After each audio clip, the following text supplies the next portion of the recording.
Everything that I saw wrong with Rogue One.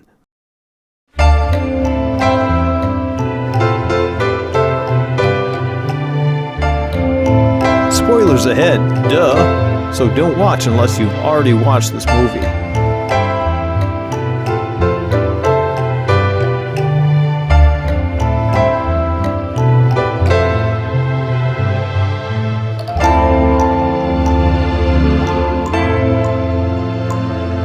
The movie begins with Orson Krennic landing a mile away from Death Star designer Galen Erso's house. I guess they didn't want to park on his farmlands as they trek across about a mile stretch to his house. Why they didn't park a little closer? I could never guess. I mean, walking across such a vast open area would be a military disadvantage, wouldn't it? I don't know.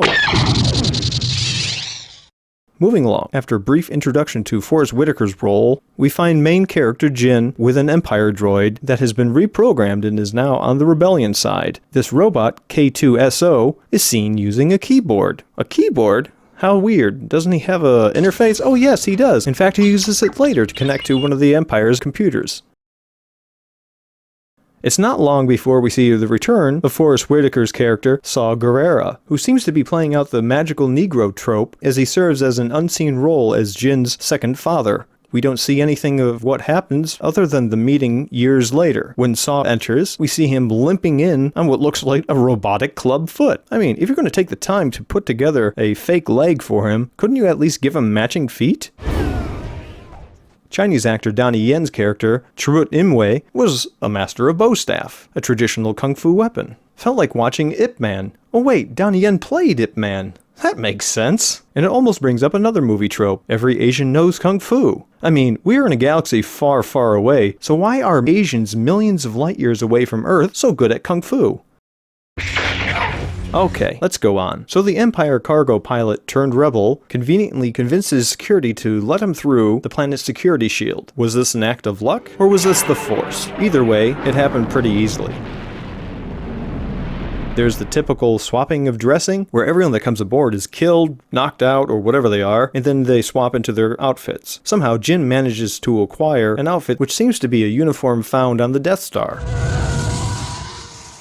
Before invading this tropical base, Jyn fails to convince rebel leaders of the importance of invading, so she decides to go on her own. A ragtag team of about 10, maybe 20 rebels join up. Now somehow their numbers multiply as we go on. As they land and sneak out of the Empire cargo ship, they somehow spread across several islands in a matter of minutes and plant bombs. How this happens without them getting wet or being noticed, who knows? We see the bombs going off, feels like a terrorist attack on a tropical paradise beach resort, asking me to question, what side is actually the good side?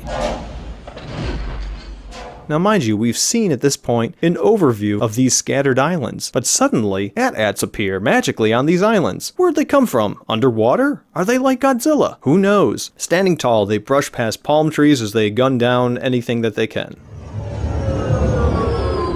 Now mind you, about these rebels, which are about 20, the line is said, "Make 10 men feel like 100. Literally countless rebels die in battle. We see scene after scene of rebels getting blown up in numbers that exceed what reasonably came with Jyn. Yes, some came later. The rebellion, light years away, learns about Rogue One's siege and decides to join them after telling them, no way, Jose. But it seemed like only a few X-Wing fighters snuck in, so how'd they get more troops in? Either way, we needed more cannon fodder to keep the action going, so perhaps the rebels were just getting knocked down, standing back up, and fighting some more, even after being blown up by grenades. May the Force be with us. There are plenty of General Akbar's kind in the rebellion, but none of them ever said, "It's a trap!" as much as I really wanted them to, or even mentioned a trap. Aren't laser shots lethal? Krennic took one to the shoulder in a gunslinger duel at the beginning of the movie. I thought that getting hit by those lasers pretty much anywhere would just electrocute you. Either way, Krennic takes it like a boss, but everyone else that gets hit once dies. In order to send the signal outside of the shield, they need to run a cable from a console to inside their ship. Of course this cord is too short, but magically and unexplained, the cord actually reaches. Did he find an extension cord off camera? Who knows? Maybe I just didn't see it. Either way, Rogue One was awesome. I really loved it. There was so much going on, it was gritty, it felt like fan fiction done right. It didn't have any of the junk that I hated, like Jar Jar Binks. It didn't seem like it was trying to appeal to children like some of the other movies. And interestingly, there were no love interests. This was perhaps one of my favorite Star Wars films thus far. And I gotta say, they did a great job of recreating late actor Peter Cushing's character Grand Moff Tarkin. And seeing young Princess Leia was another digital success. The now late actress was done justice.